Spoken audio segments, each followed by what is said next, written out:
you doing?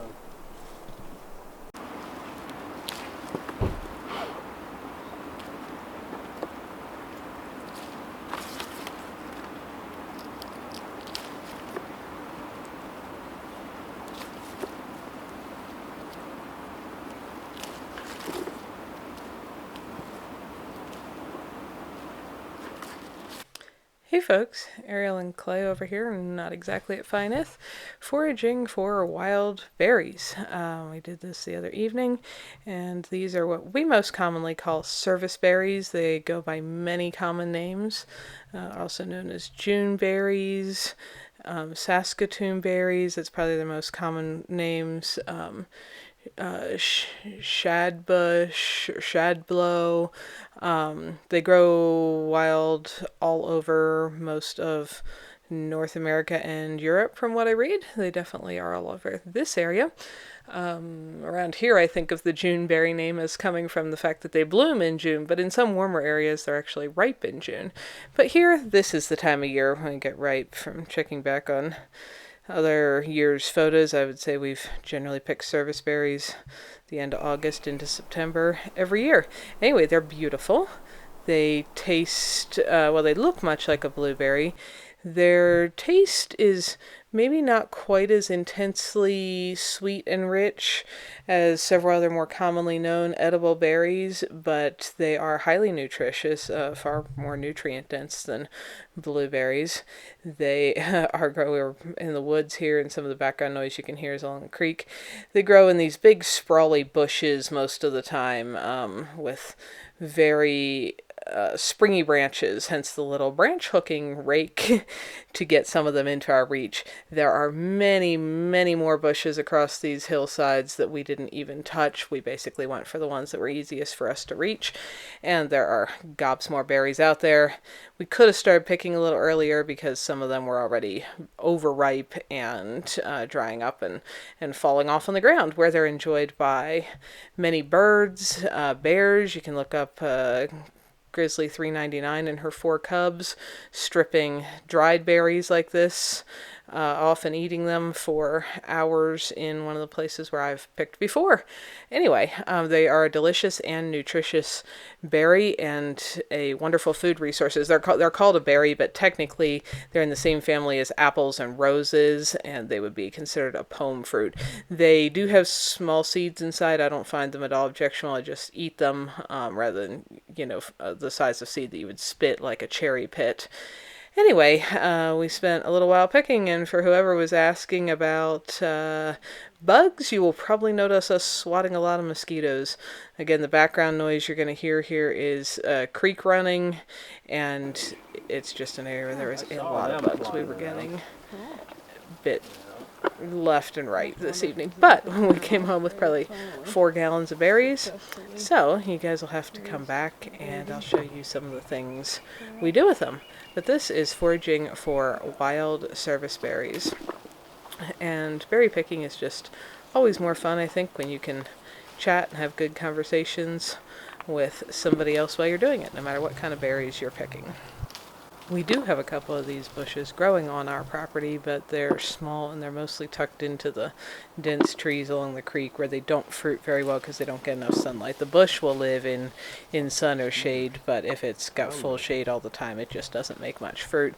I hope to get a bunch more planted around the place, so eventually we have nice thickets of our own to harvest, but it's also fun to go pick them in wild places as well. And this is really, I think, underutilized fruit. Lots of people don't even know what they are. They bloom beautifully white in the early spring, loads and loads of fragrant white blossoms. And then they, are a green bush most of the summer. The fruits start out green and then turn kind of purpley, like reddish purple, and then this deep blue purple. When they're fully ripe, they almost fall off in your hands just as you brush the plant, and they grow in pretty good sized clusters there, as you could see in some of the close-ups, which makes them makes you able to pick a lot more berries a lot faster than some smaller berries that grow in a more spread out fashion.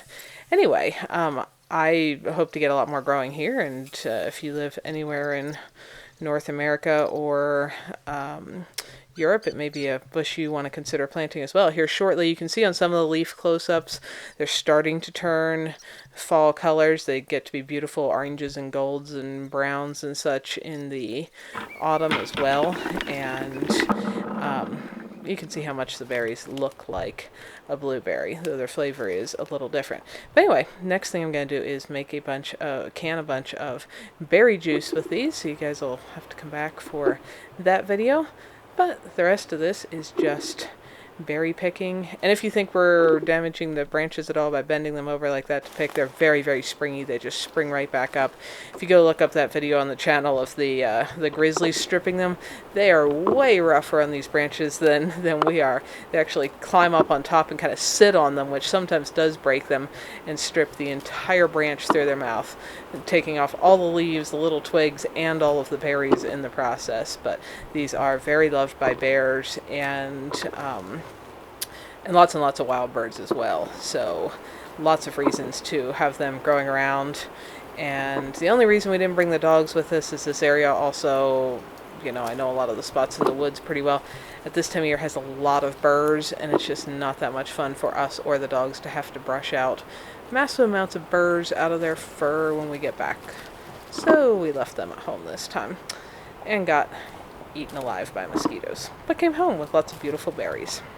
So hopefully you enjoy this video of us getting to spend a little time foraging together for some free wild foods that are highly nutritious. And if you've never tried serviceberries, see if there's any growing in your area. There's about 20 varieties that grow across North America. I generally see them listed as being hardy from zones 4 to 9. Some are as hardy as zone 1. I don't know what varieties grow wild in an area, but they grow wild all over the place here, and we're colder than zone 4 most of the time, so it's a very, very hardy fruit.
plump ones way up there, but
We hope you enjoyed it. Come back next time for more adventures.